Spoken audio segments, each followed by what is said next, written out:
Well, I think that his criticism of Trump in particular shows part of the problem, that he is not really going out either into Europe to the communities that are really struggling the most. I mean, to me, Juncker is a politician who surrounds himself with people who are like-minded, and so he's really representative of this larger problem. And I think that there's this tendency in Europe, at the sort of Brussels level, if you will, to essentially wrap yourself in the European flag and say, well, these European values are more important than anything else, and if you don't believe that, you're essentially a fascist. So I don't think that so far the statements that we've heard out of Brussels, and it's not just Juncker, it's other people, I don't think that they're very conducive to good relations with the United States. I mean, it's clear that Trump is not going to be an easy person to deal with, but the fact is that he won the election. The United States is an important partner for the EU, is the most important partner for the EU, in fact. So I think that they need to find another way to communicate with them if they want to have constructive relationship going forward.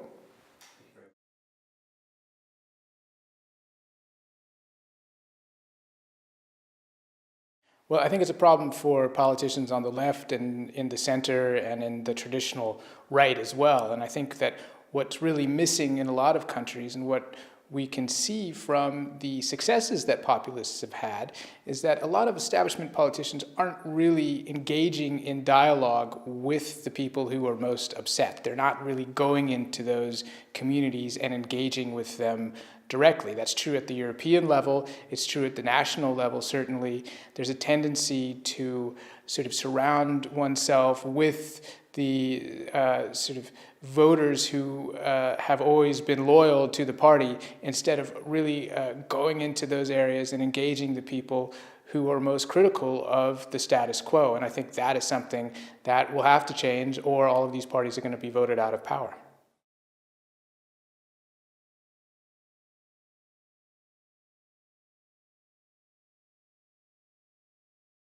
Well, I think journalistic fact-checking is absolutely essential, and I think that over time it'll be the facts that matter, because in a lot of cases you can see that populists come to power, but once they get to power, and there aren't that many national examples of this happening, there are a few, Austria is one, and once these parties get into power and are under the same scrutiny as the traditional parties have been, they have just as much trouble, and they tend to collapse after a couple of years because they're unable to make good on the promises they made. So fact-checking is absolutely essential. They need to be held accountable, just as the establishment parties have had to really show that they are doing what they promised. So I don't think that this is an advantage that the populists have in any way, just because they're more aggressive. The question is, and this is something that came up as well, is whether democracy itself is under siege here, and it's too early to say that. I hope that's not the case.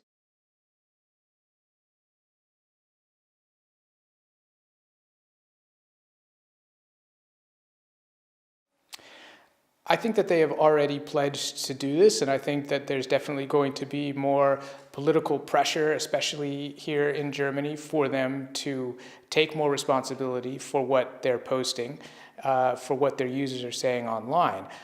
I wonder, though, how effective that is going to be in the long run because of the nature of the internet. Now everyone is talking about Twitter and Facebook.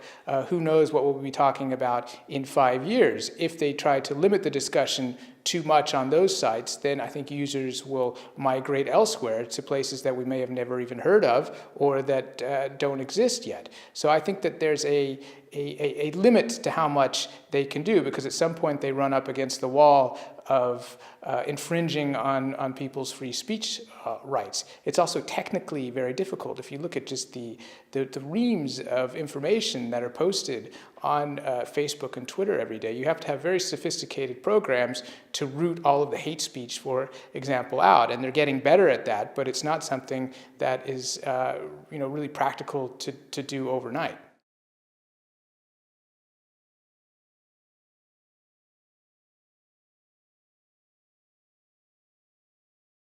Well, I think like all media these days, it's become an integral part of what we do every day, whether it's on Facebook or Twitter. It's really a way to amplify what we're doing online to draw attention to the site.